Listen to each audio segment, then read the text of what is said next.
Hello guys, 31 pa lang, nagre-ready na kami. Ayan o, maglalagay na ako ng Christmas decor sa aming stairs. Ayan. Ayan. Excited na kami ni Tintin sa Christmas din. Excited ka na? Yeah. Ayan guys, ayusin muna natin. Ito yung mga Christmas decor namin na last year. So, nire-recycle ko lang siya, binatago ko siya ng maayos para next susunod na taon may pwedeng magagamit pa. So, yan. Tinto pa. Baka ka mabagsakan mo. Kausarin mo yung mga guys. Sabi mo guys kayo, may mga kinakabahan ka? Huwag kang kabahan. Kasi mga guys lang yan. Sabi mo kayo guys, meron na ba kayong Christmas decor? Nakapagkabit, naka-ready na ba? Ready na ba yan? Oo. Kami oh. Okay May na. hindi ba daw ready yung expecting nila? Hindi pa ready yung Christmas tree nila? Bakit naman? Kasi siya na yung discuss natin eh. Tayo, tinatago natin para magamit pa sa susunod na taon. Diba? Ang ganda tapos, my.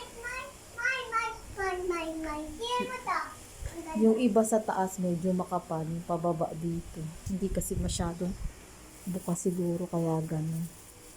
Ayan, ganyan lang. Ang mga namin, tinatago ko yan every year. Para at least magamit pa siya. Ayan.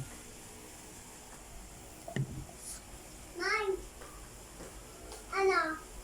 Sige, ayusin ko. May ayusin ko? Ayusin ko? Okay na yan. Okay na. Dito ka dito.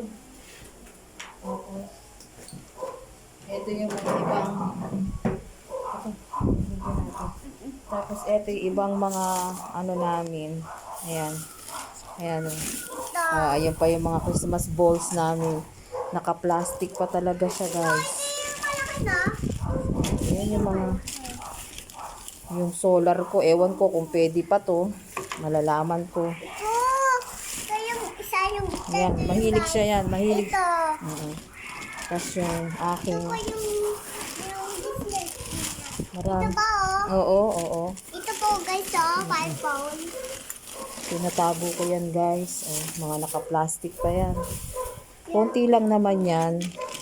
Kaso nga lang syempre, diba? Para tipid tayo na hindi na tayo bibili uli.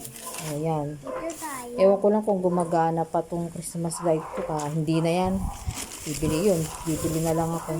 Ito, yung mga flower. Ang ganda ng kulay. Yan lang guys. So, kakabit na natin. Continuation na lang tayo mamaya pag okay na siya.